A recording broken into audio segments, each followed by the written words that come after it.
마지막 토론을 해주실 홍석준 의원님은 바로 이번 국회에서 입법 활동을 하신 분이었습니다.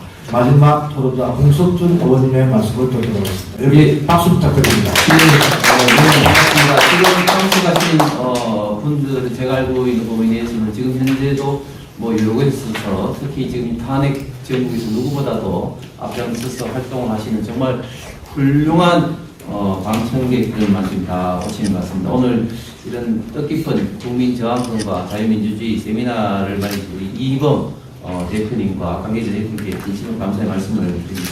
앞에서도 말씀을 하셨습니다만 참 무거운 주제이기도 하지만 또 지금 현재 우리 대한민국의 상황에서 우리 국민들이 지금 이제 생각해야 될 가장 중요한 이슈가 아닌가 생각합니다. 국민저항권이라면 일단 기본적으로 이것이 헌정 체제에서 가능하느냐 이런 생각도 하지만 그러나 분명히 이 저항권이라는 것은 앞에 우리 교수님들께서도 말씀하셨습니다. 자연권적인 기본적인 어떤 천부전은 인권이라고 생각하고 과거 해외에서부터 마르타르탄 명예혁명이라든지 프랑스 그리고 미국 대혁명 그리고 또 우리나라에서 참여운동의 4.19라든지 5.16 최근에 6월 항쟁까지 어떻게 보면 다 국민 저항권과 맥이 닿는 이런 어떤 현상에 의해서 그리고 이런 어떤 국민의 어떤 폭발로 인해서 우리 대한민국과 세계 어떤 역사가 바뀐 것을 우리가 알고 있습니다. 그러나 지금 현재 정말 안타깝게도 이런 국민 저항권이 수없이 무수히 지금 이제 발생하고 있다는 현실을 또 우리는 알고 있습니다. 공수처 앞에서 분신한 1월 16일 날 분신하신 우리 김태건 목사님 비롯해서 또 서울시에서 분신하신 또 우리 선생님 지금 현재도 중태에 빠져 있다고 얘기를 듣고 있습니다. 그리고 지금 어제는 그 140분의 우리 그 기독교 우리 또 단체 그리고 그 이전에 월요일은 또 20, 30대 청년 수백 명이 지금 헌법재판소 앞에서 집단 삭발을 하고 있고 이번 주 내내 이런 집단 삭발이 계속해서 강행될 예정입니다. 그리고 또 수십 명이 지금 이제 헌법재판소 앞에서 단식을 하고 있는 것을 우리가 잘 알고 있습니다. 그리고 2017년도로 또 돌아가면 3월 10일 당시 박근혜 대통령 탄핵 인용이 되고 난 다음에 우리가 지금은 잊어버렸지만 5분이 사망한 것을 우리가 알고 있습니다. 이 모든 어떤 국민 저항권 그리고 어떻게 보면 또 그보다 더 많은 국민들이 국민저항권 지금 행사를 하고 있는 것은 잘 아시는 것처럼 한남동에서 그 음동설안에 수천 명이 눈비를 맞아가면서 이제 가지고 있는 거라든지 전국 방방곳곳을 돌면서 서울을 중심으로 해서 부산, 대구, 심지어 광주까지 수십만, 수백만의 국민들이 지금 이제 거의 집단 집회에 참여하고 있는 것도 저는 국민 저항권이 아니면 표현할 수 있는 방법이 없다고 생각합니다. 그러면 왜 이렇게 많은 국민들이 이렇게 공기를 하고 집단 집회에 나오고 있느냐? 저는 크게 세 가지로 생각합니다. 첫 번째는 박근혜 대통령 탄핵 때 어이없이 당하는 어떤 학습 효과다. 그때 그렇게 수없이 많은 어떤 제목이 있었지만 결국 헌법재판소에서 탄핵 인용된 근거는 직업선택의 자유라는 직업선택의 자유를 침해했다는 그런 말도 안 되는 어떤 이유로 되었습니다. 또 두 번째 이렇게 많이 그 참석을 하시고 이렇게 분노를 하고 계신 것은 결국은 12.3 비상계엄 직후에는 사실은 그냥 쉽게 지나갔던 그리고 어떻게 보면 좀 그냥 그 귀 기울여 듣지 않았던 민주당의 입법 폭주, 예산 폭주 그리고 탄핵 폭주에 정말 이런 어떤 국가를 마비시키는 이런 심각한 문제점들을 특히 2030을 비롯해서 젊은 청년 세대들에서 더 절실히 느끼고 있기 때문이 아닌가 생각합니다. 1948년도부터 문재인 정부 이전에 박근혜 정부 때까지 국가부채가 643조에서 박근혜 정부가 넘겼는데 잘 아시는 것처럼 문재인 정부 5년 동안 430조 국가부채를 늘렸는데 지금 대한민국 기재부에서 이 국가부채 원금을 갚기는커녕 이자를 갚는데 26조가 지금 소요가 되고 있습니다.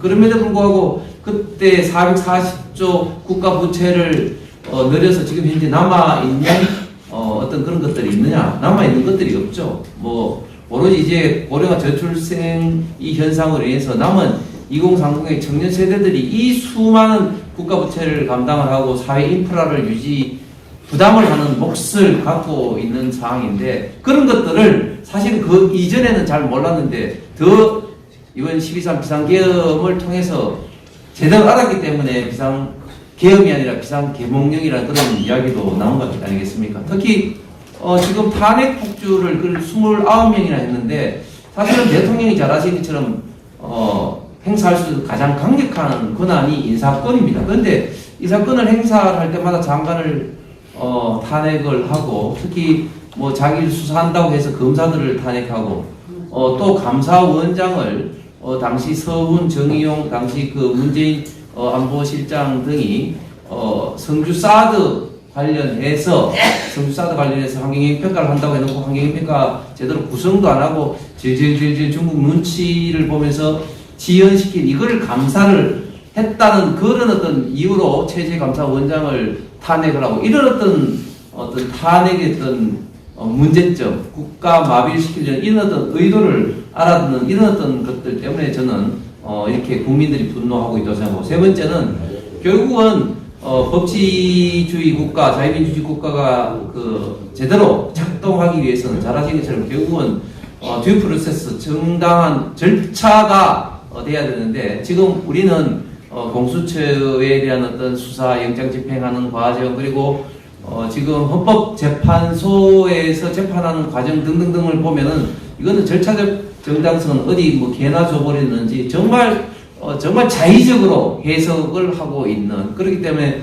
헌법재판소의 재판을 개판이라고 국민들이 지금 비판하고 있는 이런 어떤 분노를 느낀 국민들이 결국은 이렇게 광장으로 나와서 다양한 의사 표명을 하고 있지 않나 생각합니다.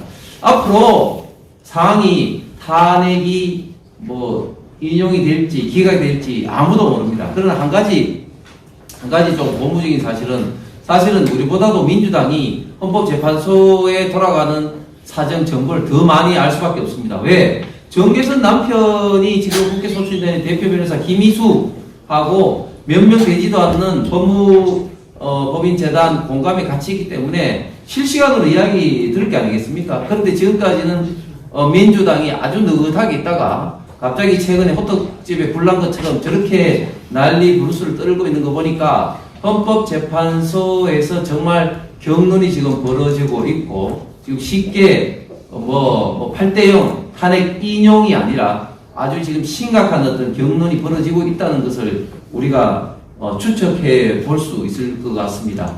앞으로 결론이 어떻게 벌어질지도 저는 우리 대한민국의 미래를 위해서 반드시 몇 가지는 바꿔야 된다고 생각합니다. 첫 번째는 사법체제를 좀 제대로 바꿔야 되는데, 잘 아시는 것처럼 근대사법체제는 인권보호적인 측면에서 수사는 경찰이, 검찰이 기소를 하고, 그리고 독립된 사법이 재판을 하도록 되어 있는데, 우리가 2019년도 지금 공수처가 만들어지고 난 다음에 사법제도가 완전히 엉클어졌습니다. 그리고 그 이전에 벌써 1단계로 검경수사권 조정, 2단계 지금 공수처, 3단계 지금 검수완박에 의해서 사법제도 자체가 굉장히 지금 엉클어지면서 저는 반드시 입법으로 이런 어떤 문제를 바로잡아야 된다. 두 번째, 헌법재판소 제도가 정말 87 헌법체제에서 대통령 5년 단임제와 더불어 가장 특징적인 어떤 그런 제도인데, 굉장히 지금 현재 문제가 많다는 것을 많이 느끼고 있습니다. 헌법재판소의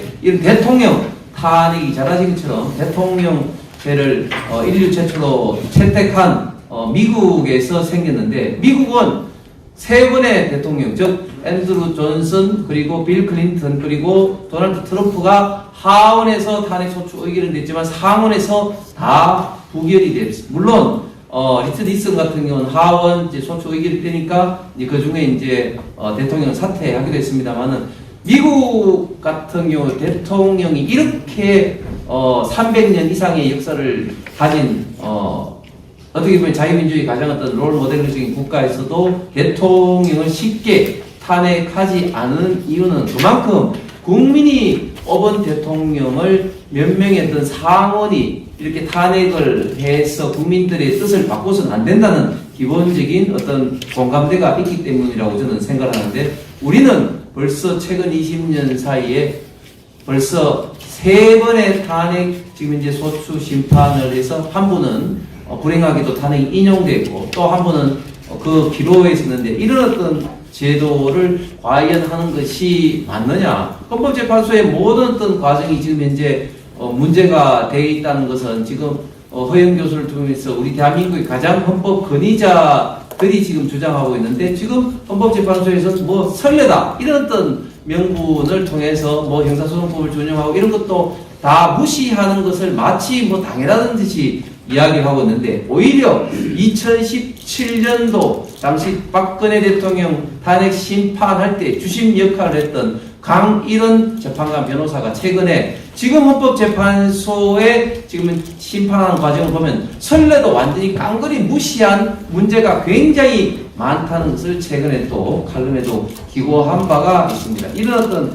헌법재판소가 과연 대통령 탄핵을 계속 하는 것이 맞는지에 대해서도 국민적인 공감대를 우리가 다시 한번 만들어야 되겠다. 이런 것들을 다 포함을 해서 대통령께서 말한 어떤 개헌 논의에 우리가 이제 장을 마련해야 되는데, 특히 저는 반드시 개헌이 이루어지게 되면 권력 어떤 분립 어떤 이런 어떤 측면에서는 국회를 우리가 다시 한번 되돌아봐야 됩니다. 무슨 말인가 하면 87 헌법 체제에서는 대통령의 권한을 힘을 굉장히 빼고 국회에 힘을 많이 실어줬는데, 사실은 그것이 그때 당시에는 합리적인 면이 있습니다. 그런데 문제는 뭐냐면 2014년도 국회 선진화법에 의해서 이제 국회가 다수당이 마음대로 할 수 있는 이런 시스템이 되니까 굉장히 힘이 커진 국회가 어떻게 보면 국정을 마음대로 할 수 있는 이런 어떤 체제가 되어 버렸습니다. 그래서 앞으로 개헌 논의에서는 상권 분립 이런 어떤 측면에서도 국회를 어떻게 합리적으로 조정할 수 있을 것인가에 대해서도